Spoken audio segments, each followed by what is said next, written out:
Welcome back to Just Scott Brady on BJPenn.com. I'm your host, Cole Shelton. Episode 163 is live. First up, I'm going to jump by Drakkar Klose to preview his UFC 301 fight against Joaquim Silva. Interesting opponent, obviously, Drakkar coming off that big knock going over Joe Solecki. And he's kind of surprised by this opponent. He said after the win he did want the easiest opponent for the most amount of money. And he says he didn't think the UFC would take it literally, but that's what he thinks Joaquim Silva is the easiest fight he can get. He wasn't impressed with his win over Clay Guida at all. He thinks there's a lot of holes in his game, and he thinks he can really expose them. We're then going to close things out talking to influencer Tristan Hamm. He's got an interesting one. He's a fellow Canadian like I am, and he's set to box Le'Veon Bell on the Misfits card on May 25th, coming off his big win in January, a minute 39 knockout win. So really good chat about Tristan, who also works with BJ Flores, who was used to be Jake Paul's coach. And BJ's given Tristan a lot of praise, and that's kind of a fight they see down the line happening. But be sure to share the show, subscribe, and tune in next week for another episode of Just Scrap Radio. All right, we're joined by UFC lightweight Drakkar Klose, who's back in action. Head down to Brazil at UFC 301. Drakkar, how's it going, man? It's going good. How are you? I'm doing well. Like, first thing I want to ask about is going down to Brazil. Like, I know some people like that. Some people don't want to travel. Like, when you got offered this, like, were you excited or were you a bit, like, disappointed you had to go down there? I just got my passport, too. And as soon as they found out I got my passport, they were like, you're going to Brazil. But it is what it is, you know what I mean? I get to go out there and fight international now, you know what I mean? And let the Brazilian fans get to see me showcase my talent. So, have you talked to like anyone you know that have gone down there about kind of what fight week is like? Because obviously it is a pretty hostile crowd. Like it is probably one of the more hostile ones out there.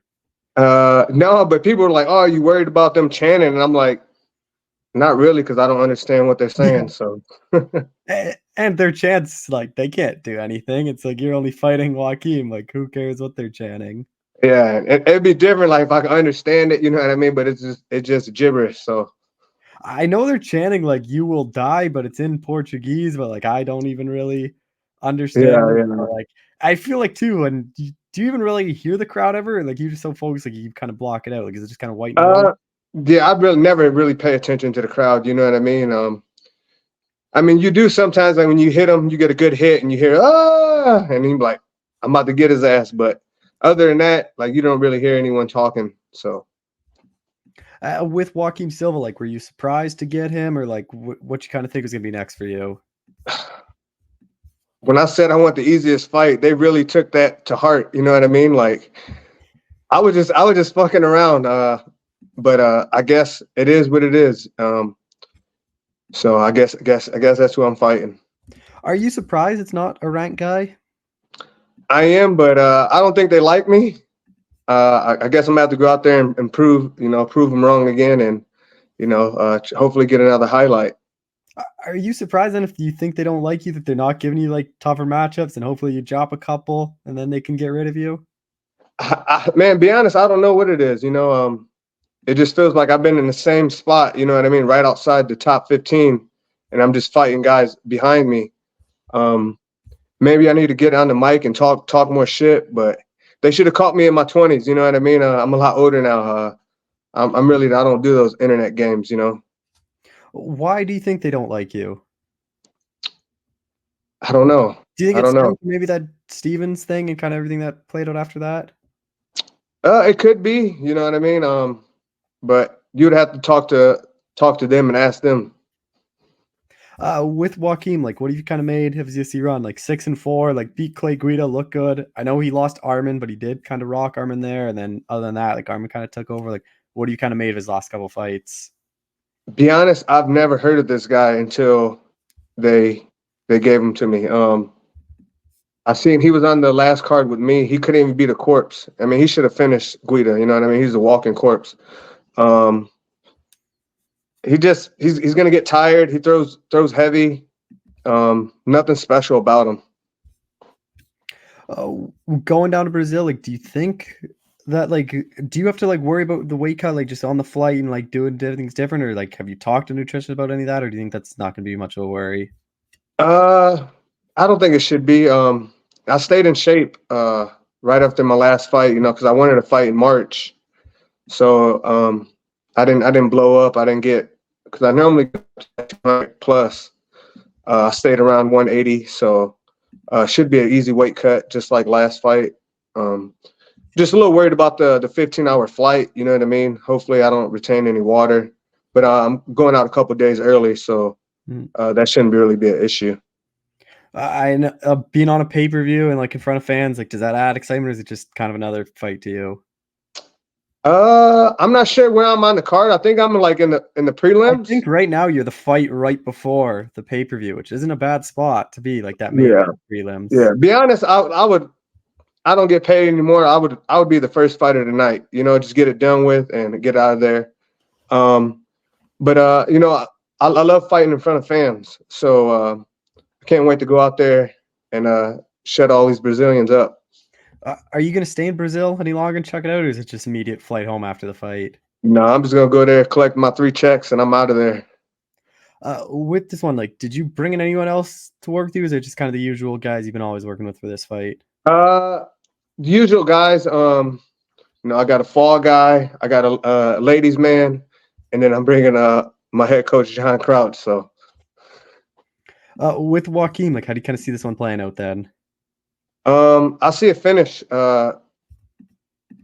Second round, maybe third round. You know, let him wear himself out with those big power punches, and you know, then clip him.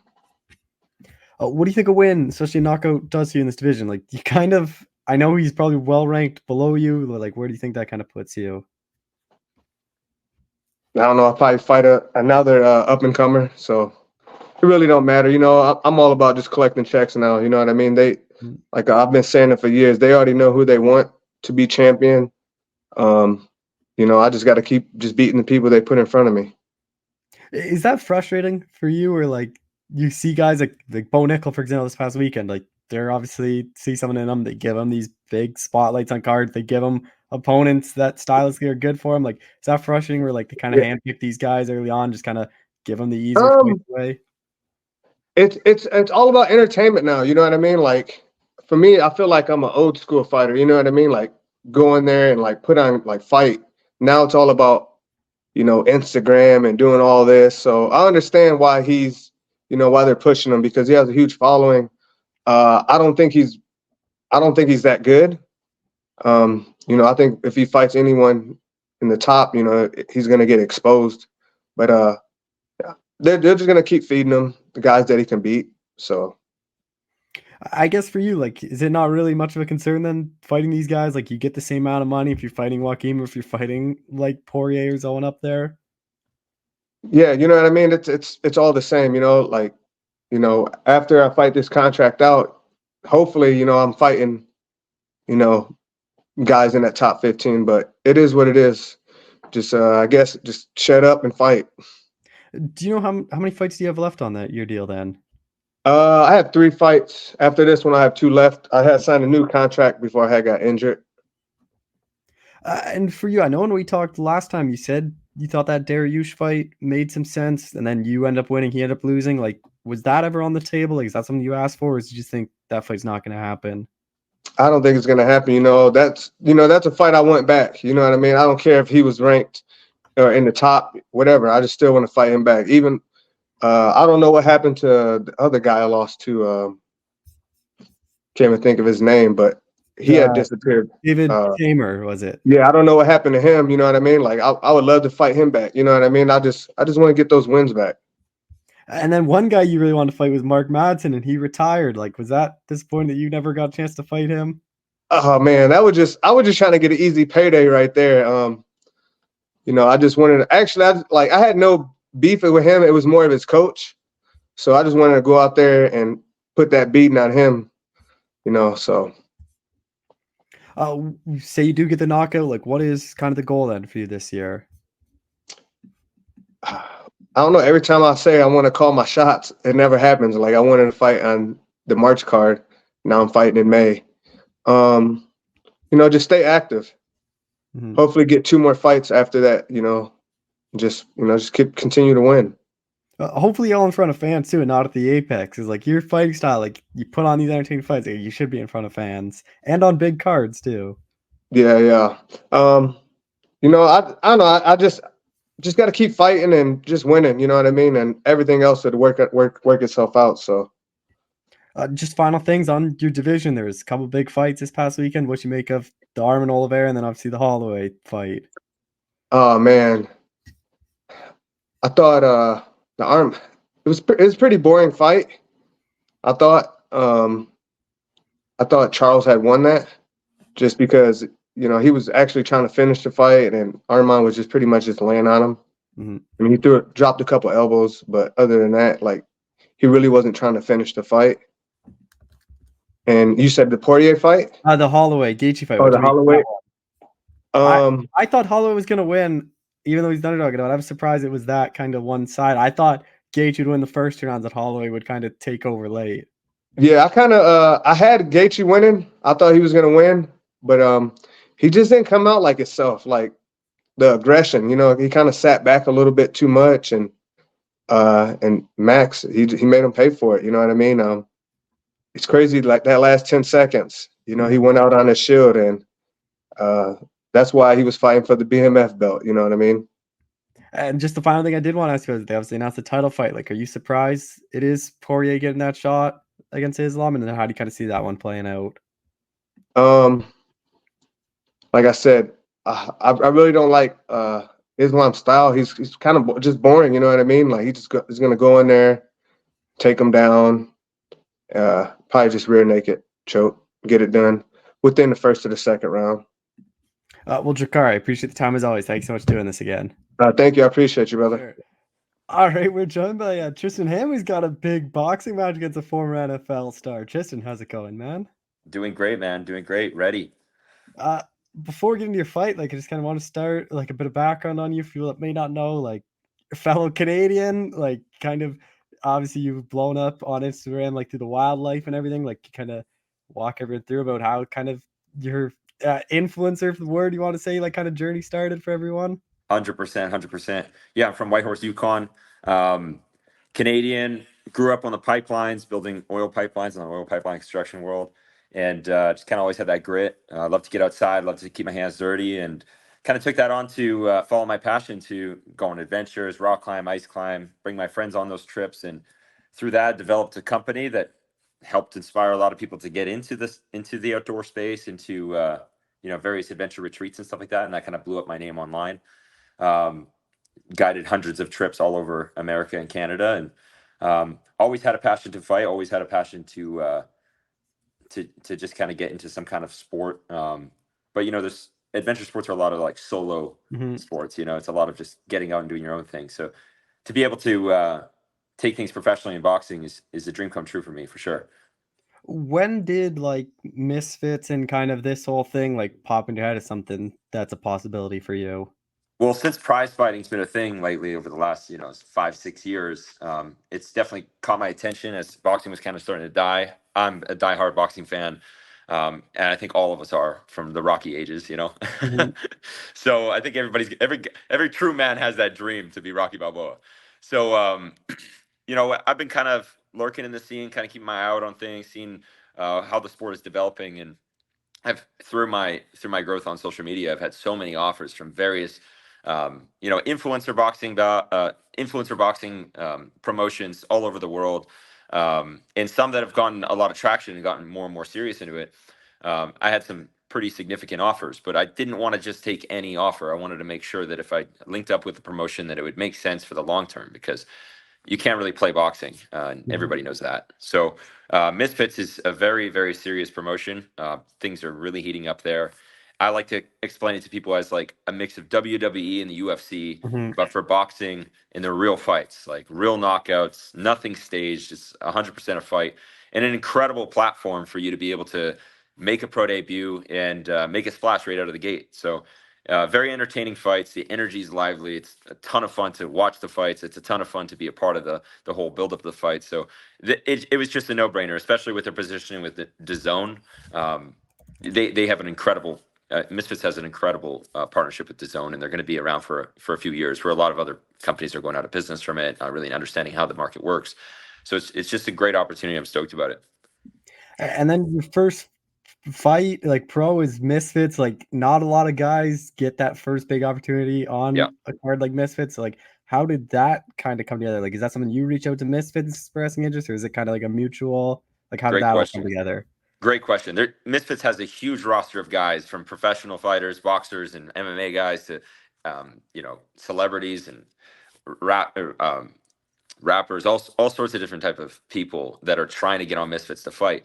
But it was actually brought to me. I had another deal that was on the table. I can't say the promotion, not going to give them that, but it was a pretty significant deal on the table to get me into the space, into boxing, and making my pro debut.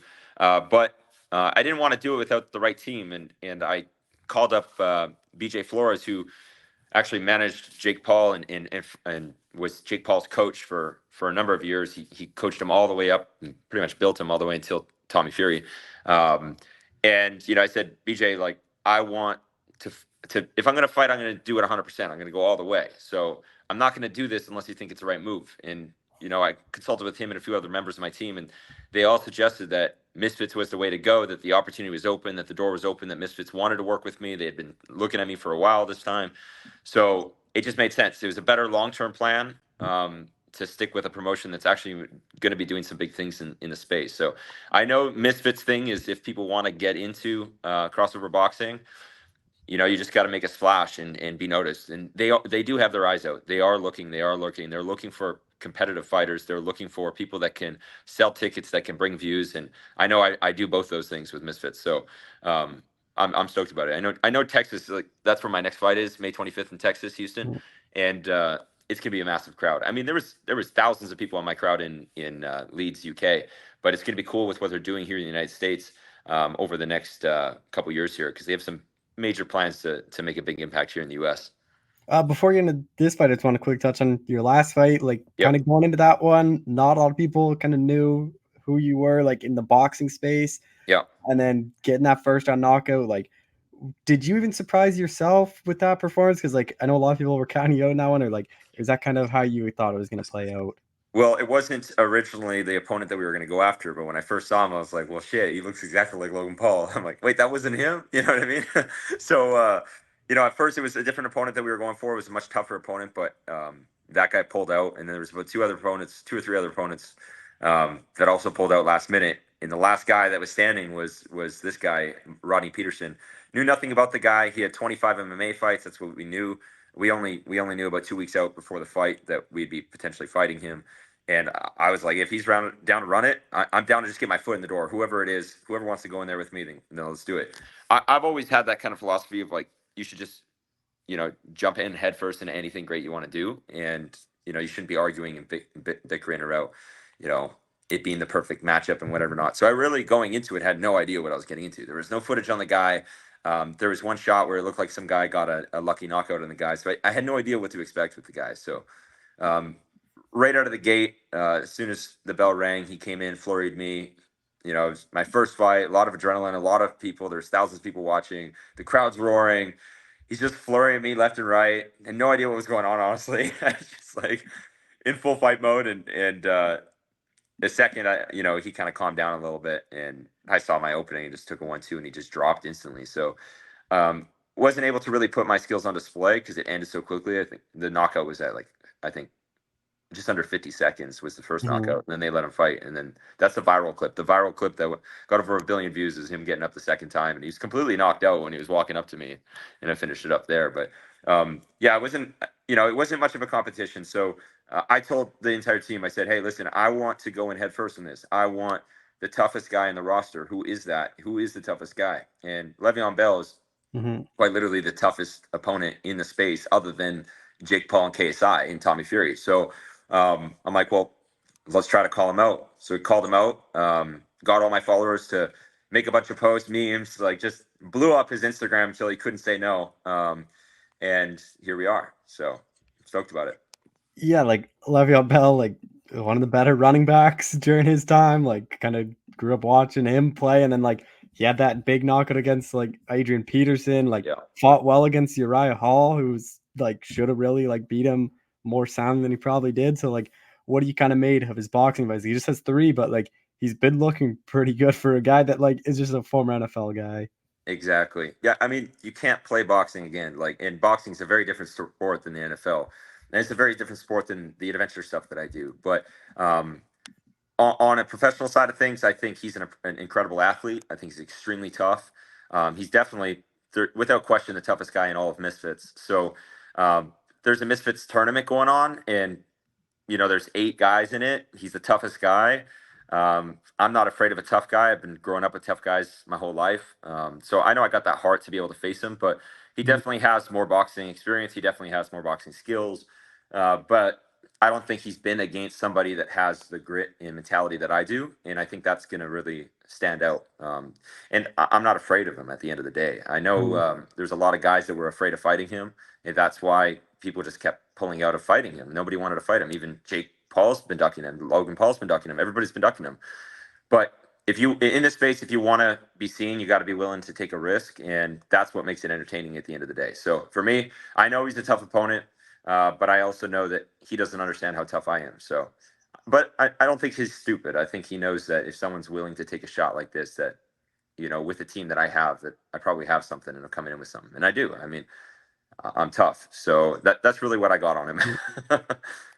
With BJ, like, how did that, like, with the training with him, like, how much better do you think your boxing has gotten? He's a very good boxer himself, like, coached high-level boxers. Like, how important do you think that's been to your kind of growth so far? Yeah, he's been very helpful in my development. I'm also training under Pedro Diaz, who's got 21 world titles underneath him, and one of my stablemates and light sparring partners is Noel Mikhailian, who's the WBC champion of the world. So I have the best guy, the best coach in the influencer boxing space. Plus, he fought for the title multiple times, PJ Flores, and then I have literally the best in the world, a champion as a sparring partner, and a world title creator, Pedro Diaz. So if they're all saying that I got something, and that says something. But they've been teaching me, the basics. But I mean, that's really all you need. If you can really perfect the basics in this sport, I think you can go pretty far. So they've helped my skills, but there's only so much you can learn in 6 months. I just started 6 months ago.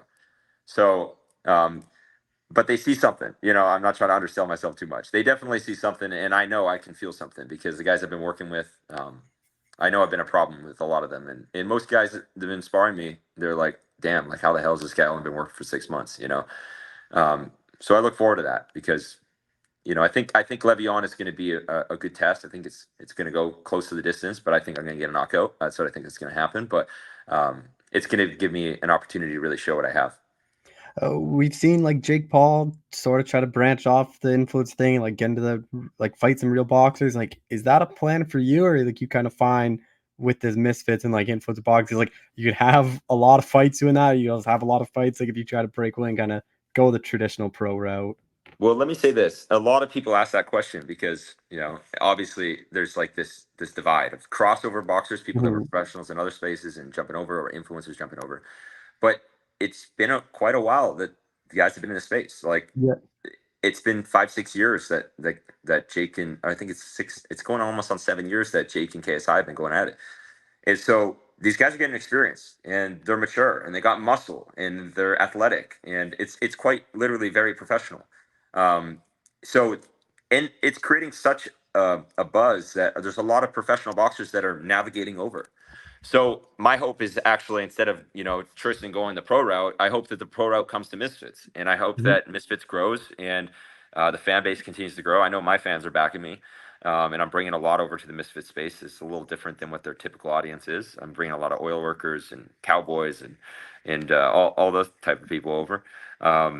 So I think that there's going to be a big shift there, but definitely I'm going to take it as far as I possibly can. I first want to, face all the toughest guys in the influencer space, in the crossover space, and then from there start climbing the ladder up from there.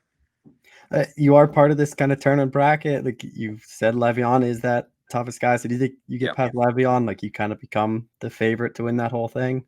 I definitely think that you consume whoever you knock out. There's no Yeah. question about that. You consume all that momentum, and I think that's the cool part about the sport. So yeah, I definitely think I'm gonna win the title in Misfits. They have a whole belt system similar to the UFC.